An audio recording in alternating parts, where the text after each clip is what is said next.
반짝반짝 빛나는 책모님 1536일차를 시작하겠습니다.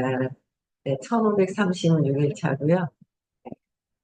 오늘 298페이지예요. 밑에서 다섯 번째 줄. 여기서부터 발전해서 할게요. 3장에서 이미 그 이유를 살펴보았다.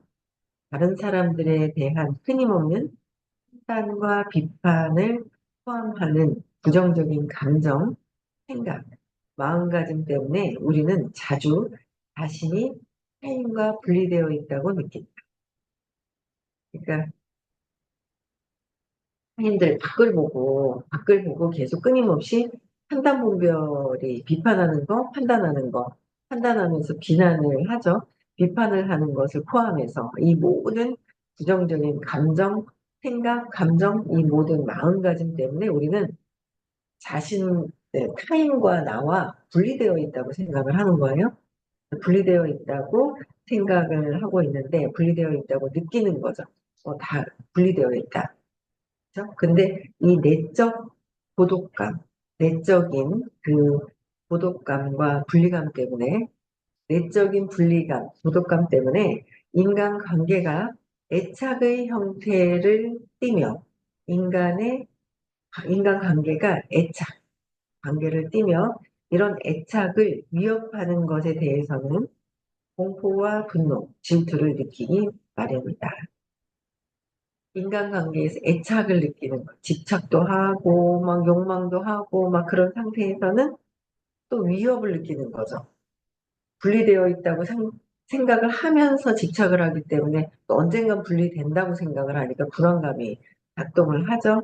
그래서 공포, 분노가 작동을 하면서 거기서 이제 질투감까지도 느낀다. 이런 내면의 부정성으로부터, 내면에서 오고 있는 이 부정성으로부터 사람은 홀로, 사람은 홀로 태어나서 홀로 죽는다와 같은 신념이 생긴다.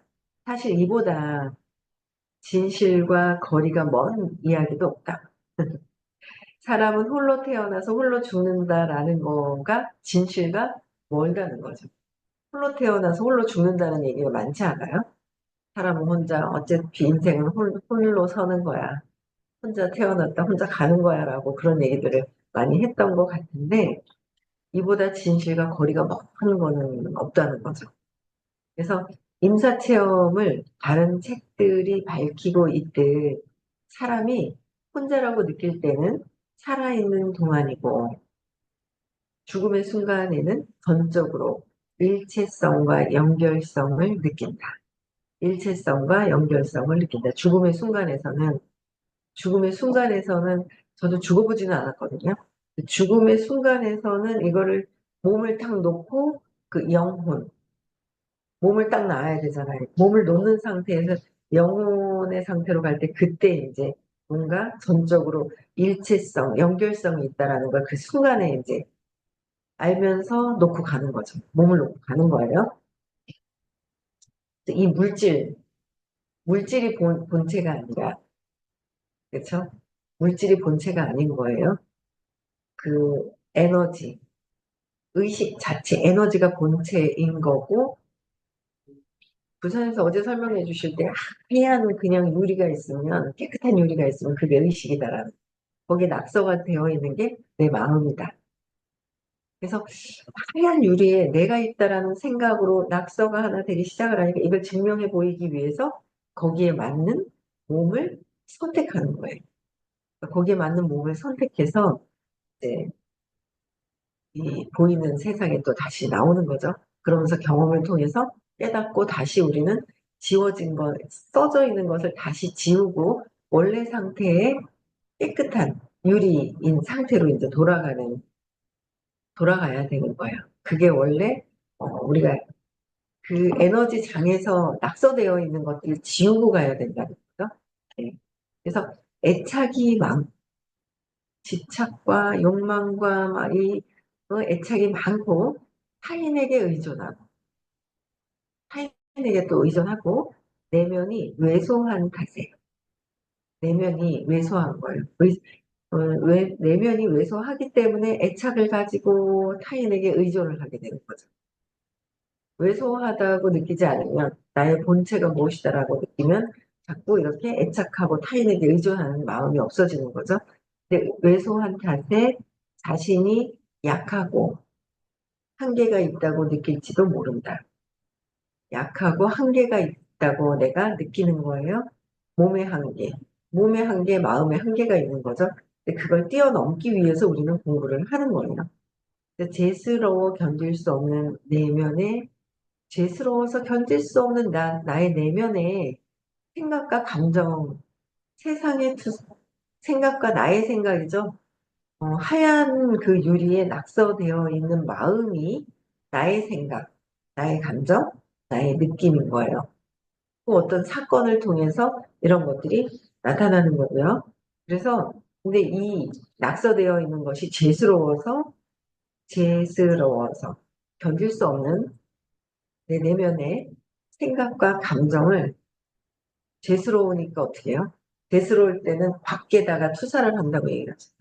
죄스러울 때는 밖에다 본다. 내 마음을 밖에서 보는 거예요. 내 마음을 밖에서 본다. 그래서 세상에 투사하면 세상은 무시무시한 것처럼 보인다. 이 같은 공포를 마음에 품기 때문에 무서운 사건과 일이 말 그대로 자기 삶의 경험으로 나타난다. 자기 삶의 경험에서 그대로 내 마음의 공포를 품고 있는 건 내 마음에 있는 것을 두려우니까 밖에서 보는 투사라고 하죠. 내 마음을 밖에서 보는 거, 세상에. 그러다 보니까 무서운 사건과 그냥 그 공포를 그대로 품고 있잖아요. 아유, 이렇게 공포를 품고 있는 거에 세상에 저는 정말 어제 병원에 와가지고 이제 둘째 손주를 놓을 것 같았어요. 어제. 그랬는데 이제 병원에 가고 해서 이제 집에서 짐 챙겨가지고 또 이렇게 깜짝방도 해야 되고 이동을 하면서 어디 가서는 짐 챙겨가지고 이제 서울에 어제 와서 이제 병원에 있는데 너무 웃긴 게 어제 저희 남편이 조금 선생님이 말씀하시는 지금 현재 당에 굉장히 마음을 그러니까 분노가 많다 보니까 분노가 많고 막 그러다 보니까 그게 왜곡된 게 사실인 것처럼 그렇게 보이는다라는 거를 저는 알겠더라고요. 그래서 하여튼 그쪽을 더 지지하는 거였거든요. 근데 어제 전화 와가지고 갑자기 야 무슨 전화 잘 안 오거든요. 저희 그냥 뭐 무슨 연애하는 것도 아니고 신혼도 아니고 전화 잘 안 오는데 그냥 뭐 카톡에서 대충 그러잖아요. 전화가 온 거예요. 그래서 왜? 하면서 그랬더니 좀 그 지금 좀 계엄 선포를 그러면서 미친 새끼야 이거 이러는 거예요. 그래가지고 제가 미친 새끼야 이거 하면서 욕을 다 하는 거예요. 그래서 그래? 그럼 뭐지? 하면서 갑자기 있잖아요. 그거 있다가 그래 그래 알았다 하면서 이렇게 끊고 보니까 이게 진짜 우리가 선생님이 어제도 어제도 이제 막 얘기를 하시다가 막 중간에 막 정치 경제 얘기를 하시면 막 이제 막 열이 막 나셔가지고 정치 경제 얘기만 막 하시는 거예요. 그러면은 아이고야 또 이제 저쪽으로 정치 경제로 넘어가셨다는데 선생님은 국민들에게 혜택이 있는 정치를 해야 된다고. 그래야 경제가 올바르게 돌아간다는 말씀을 하시는 거거든요. 거기에 누구 편이 아니라 그 팩트가 뭐냐 이거죠. 근데 그걸 얘기를 하시는 거라는 걸 나중에 처음에는 뭐지 저 당을 좋아하나 저 당을 싫어하나 이제 이런 예전에는 그랬어요. 근데 자꾸 듣다 보니까 선생님은 국민들을 위한 지금 국민들을 위한 상황이 아니잖아요. 너무 엄청난 진짜 저 바로 잡아다가 저 어떻게 해야 되는데 사람들이 바로 죽여서 되는 건 아니다. 이러면서 막, 지금 틱톡에 보니까, 아침에 막 보니까 막 별의별 소리를 막 다 하는데, 그건 들어야지 마땅한 소리인 것 같아요. 그쵸? 그래서 자기의 공포심이 심한 사람이 대통령이 되다 보니까 국민 전체를 완전히 말아먹는 거잖아요. 국민을 경제에 안 좋은 엄청난 위기에 빠뜨렸는데, 그것도 모자라가지고 저렇게 난리를 치는 거예요. 네. 완전히 그 군사력까지 대동해가지고 자기 그 탄핵을 막겠다는 엄청 공포를 마음에 공포가 있어서 제가 볼 때 어제 저녁에 갑자기 발표했다면서요. 술 먹다 한 잔 하다가 옆에서 야야야 해야 되는 거 아니야 이래가지고 한 것 같은 생각이 들더라고요. 저 혼자 그냥 술 먹다가 나와서 한 거 아니야? 그러면서 술 먹고 저 제정신에 저럴 수 있나 싶은 생각이 드는 거예요. 그래갖고 이 공포를 마음에 품기 때문에 자기가 공포가 많은 거예요. 많으면 많을수록 무서운 사건과 일이 말 그대로 자기 삶의 경험으로 나타나는데 공포 때문에 저렇게 발언을 선포했던 것이 그대로 본인한테 현실이 드러나는 엄청난 공포가 심한 거잖아요. 그래서 공포로 인해서 만성 분노가 이게 아마 이게 저 양반이 지금 만성 분노가 있는, 왜냐면 어릴 때부터 엄마, 아버지한테 맞았다 그러니까 서울대는 나와서 공부는 잘했지만 공부 잘하는 거랑은 이 환경도 어제도 이제 그 하루마가 있는데 장이 있다 그래서 환경이 있다 그랬잖아요. 환경도 내가 만든 것인데 또 공부를 해야 된다니까 저 양반 이상한 소리만 하고 이제 국민을 말아먹을 게 아니라 국회 가셔가지고 우리 선생님 강의해야 된다니까. 우리가 지금 이러고 있을 때가 아니라 정말 놓는 작업을 많이 해서 선생님 국회 가서 강의해야 되고요. 우리도 치유사들 많이 나와가지고 주변 사람들한테 많이 근원적으로 평화로워지는, 평온해지는, 왜 이런 상황에 있는지를 자꾸 알리고 놓아버림을 항복해야 되는 거죠. 내 감정과 내 생각의 항복하자는 거죠. 그렇게 해야 되는 거 아닌가 저는 이제 뭐 그런 생각이 드는데 어쨌든 공포로 인해서 만성 분노가 생긴 거예요.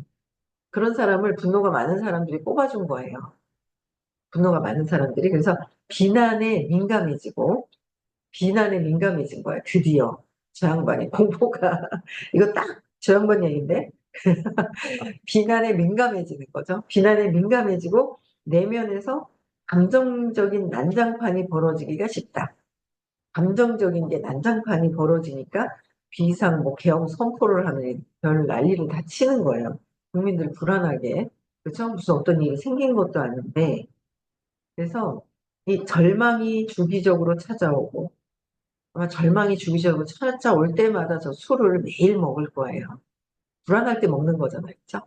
죽을 것 같이 불안할 때 이게 찾아오고 언짢은 감정에 민감해지고 뭔가 언짢은 감정에 민감해지면서 아픔과 괴로움이 생긴다. 아픔과 괴로움이 생기게 된다. 사람들이 모두 분리되어 있다고 여기는 에고, 에고 감정, 그렇죠? 에고와 마음은 자기가 보기에 더 행복하고 더 성공하고 인간관계가 더 좋고 외모가 더 낫고 인맥이 더 넓은 사람이면 누구든 부러워한다. 그러니까 에고가 마음이 볼 때 분리되어 있다고 생각을 하면서 그 감정적인 그 에고와 마음이 볼 때는 자기가 볼 때 더 행복하고 더 성공하고 더 인간관계 좋고 외모가 더 낫고 분리돼서 보니까 나보다 더 낫지 않을까? 인맥이 더 넓은 사람들을 누구든 다 부러워한다. 근데 내면의 목표가 뚜렷하지 않기 때문에 내면의 목표가 뚜렷하지 않기 때문에 그렇게 본다는 거죠. 뚜렷하지 않기 때문에 혼란스러워하고 자기 연민과 부러움, 울분이 추가로 따라온다.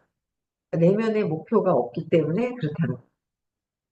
내면의 의식에서도 여러분들이 목표를 가져야 돼요. 목표. 나는 어디까지, 이 생에서 어디까지 갈 것인지 목표를 갖는 거죠. 그 다음에 그것도 목표도 갖고 세상에서 성공의 어떤 목표를 가지면 그거를 하기 위해서 막 전념을 하잖아요. 그럼 밖에 있는 게 안 보여요. 분리되어 있는 게 안 보여요. 완전 몰입이 돼버리면.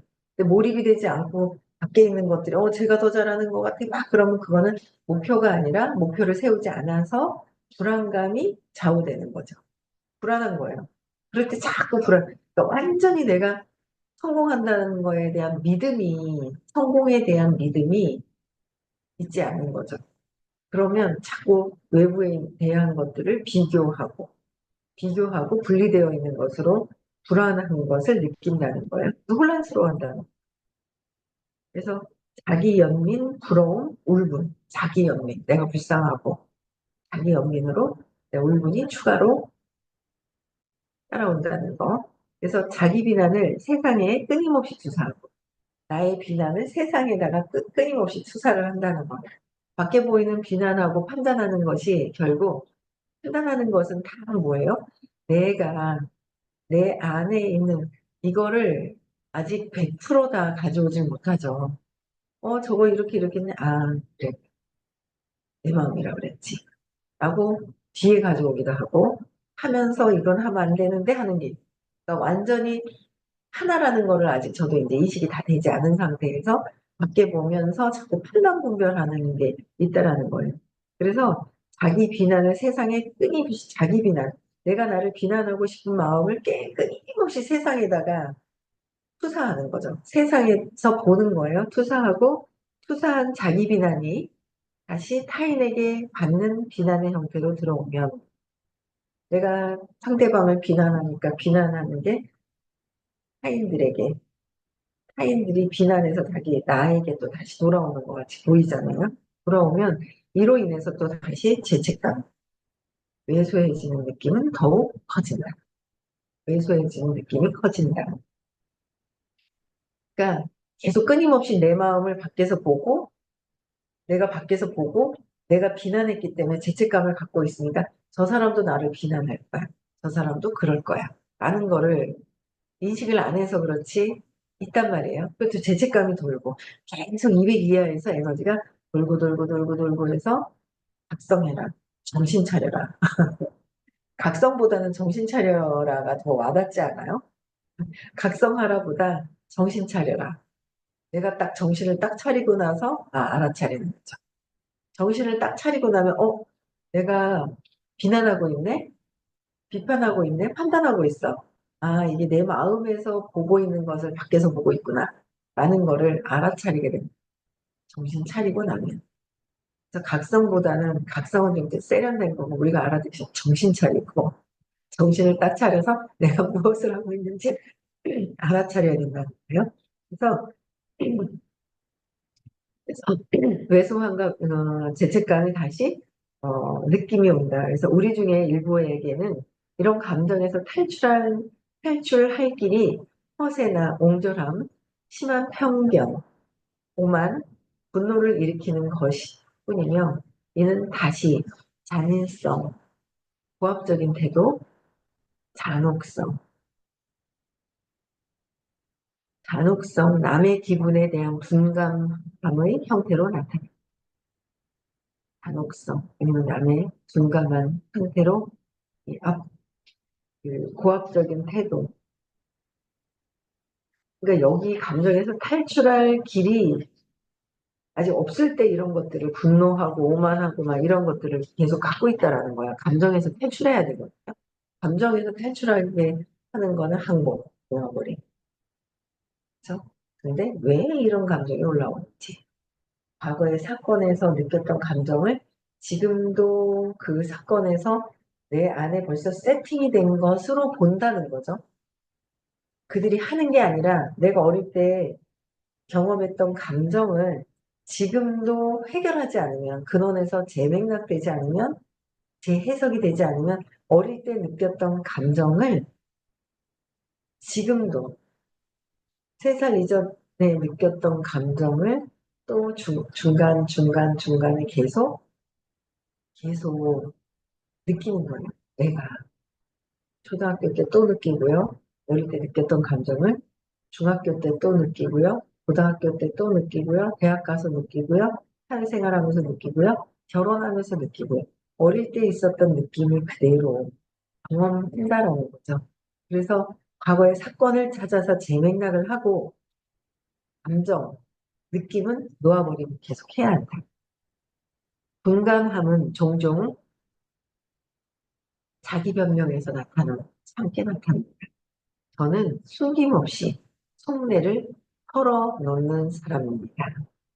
저는 솔직한 타입이라 다른 사람은 제가 자기를 어떻게 생각하는지 다 압니다. 이런 말로 둔감함을 은폐하는데 둔감한 거예요. 상대방에 대한 그렇죠? 남의 기분에 대한 둔감함을 이렇게 표현을 한다. 합리화시키는 거죠. 그래서 그냥 무분별하다고 하는 것이 더 나은 표현일 것이다. 오히려 무분별하다고 생각하는 것이 다 나을 텐데 그게 아니라 내가 자꾸 판단 분별을 또 한다는 거. 낮은 자존감에서 생기는 것으로는 낮은 자존감, 자존감이 낮아져 있어요. 그렇죠? 자존감이 높아야 되는데 낮아져 있다는 그거는 어릴 때 사건을 통해서 재맥락을 하면서 그 느낌이 안 좋은 것을 느껴주고 그 느낌 때문에 8가지 감정이 오고 8가지 감정 때문에 수많은 생각이 올라오는 거예요. 그렇죠? 근데 이거를 제 이야기로만 들어서는 뭐 다른 거 듣는 것보다 좀 나을 거예요. 그렇죠? 왜냐면 홉킨스 박사님 책을 읽어드리기 때문에.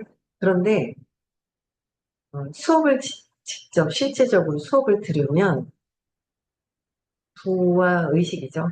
네, 경제적인 부분과 의식과 함께 가고 있고 그러면 부와 의식, 그렇죠?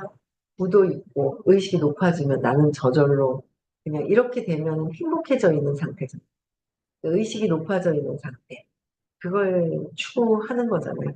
자존감이 높아지는 거. 부와 의식이라는 이름도 참 잘 지으신 거예요.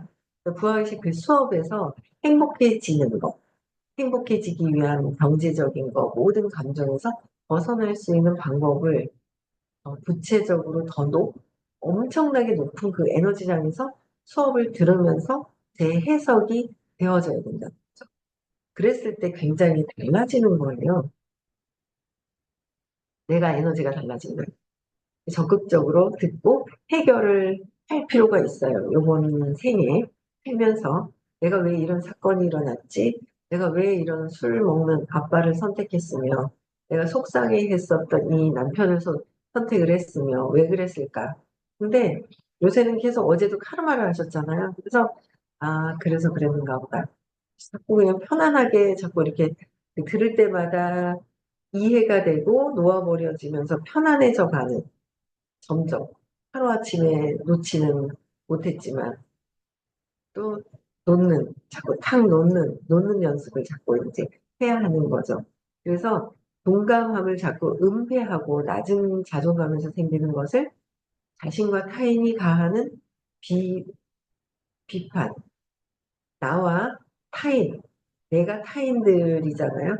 거기에 가하는 비판, 끊임없는 경쟁과 비교, 끊임없는 경쟁을 하고 비교를 하고 분석하고 경멸하고 감정을 차단하고 이성만 과도하게 이성만 과도하게 작동시키는 주지화, 의심, 복소하는 공상들이 있다.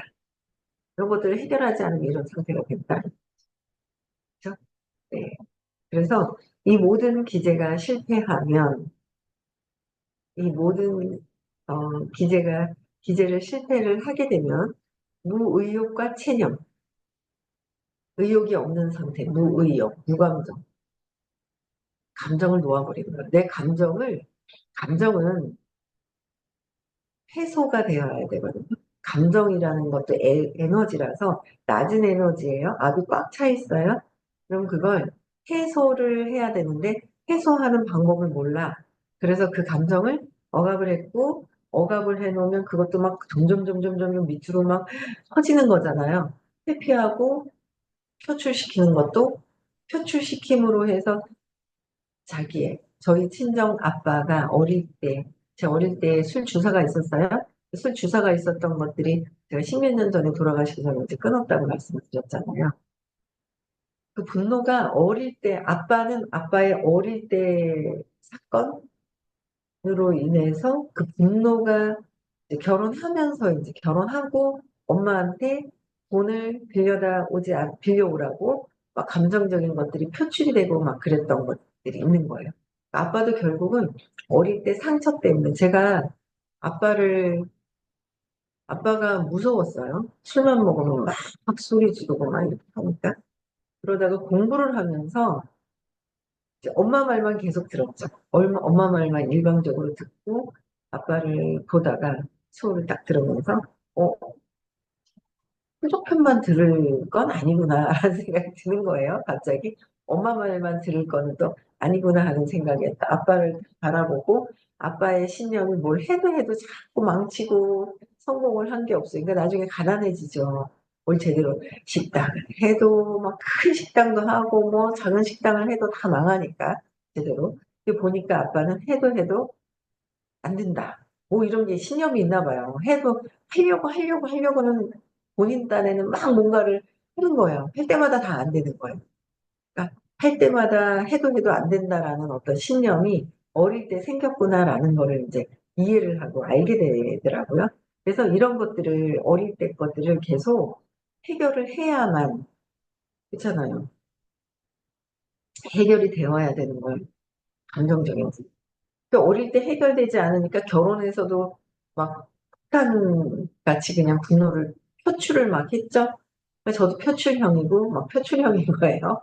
저희 남편 좀 약간 억압형인 것 같아요. 표출보다는 나중에는 억압하다 표출하는데 100% 억압형은 아니고 회피는 누구나 다 하잖아요. 100% 억압형은 아니에요.